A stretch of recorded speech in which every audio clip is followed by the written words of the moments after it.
स्वयं ठाकरे परिवार बिहार का रहने वाला है और बिहार से आके धार में बसे और धार से जाके अभी जाके मुंबई पहुंच गए। ठाकरे कुटुंबाचं मूळ हे बिहारमधलं आहे। ते बिहारमधून मध्य प्रदेश मार्गे महाराष्ट्रात आलेत असं वक्तव्य करून दिग्विजय सिंगांनी खळबळ उडवून दिली। ठाकरे घराण्यातल्या सध्याच्या शिलेदारांनी यावर खरपूस टीकाही केली। ते भिकार जे आहे लोक कोण दिग्विजय सिंग या काँग्रेसने शिव्या खायला ठेवलेले आहेत कार्ट आहे ते ठाकरे कुटुंबाकडे मूळचं म्हणजे बिहारचं कुटुंब काढले।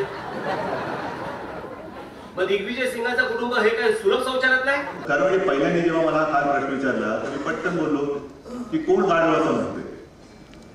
मग त्याने सांगितलं दिग्विजय सिंग म्हणतात असं। पण माफ करा, मी गाढवांचा अपमान करू इच्छित नाही। प्रबोधनकार ठाकरे समग्र वाङ्मय या पुस्तकाचा पुरावा दिग्विजय सिंगांनी दिलाय।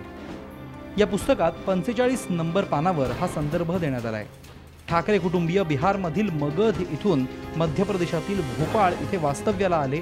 त्यानंतर ते राजस्थानमधील चित्तोरगड इथे गेले आणि तिथून पुण्यातील माधवगड इथे आले असं या पुस्तकात म्हटलंय। मात्र हा पुरावा उद्धव ठाकरेंना मान्य नाही। दिग्विजयांचं काय झालेलं आहे, तर त्याला मराठी येत नाही आणि माझ्या आजोबांनी जे काही लिहिलेलं आहे ते त्या समाजाचा इतिहास दिलेला आहे। तिकडे कुठेही आमचं कुटुंब कुठून कुठे आलं कुठून कुठे गेलं असं काही नाहीये। मुझे अचरज नहीं लगा क्योंकि ऐसी स्टेटमेंट देना उनकी आदत है। मैं नहीं मानता हूं कि ऐसी कोई बात है और पुराने जमाने में क्या होगा वो उनको भी मालूम पड़ना मुश्किल है। खरं म्हणजे 11 ऑगस्टला सीएसटी हिंसाचार प्रकरणावरून हा सगळा प्रकार सुरू झालाय। तिथून सुरू झालेला हा मुद्दा आता ठाकरे कुटुंबाच्या मुळाशी जाऊन पोहोचलाय।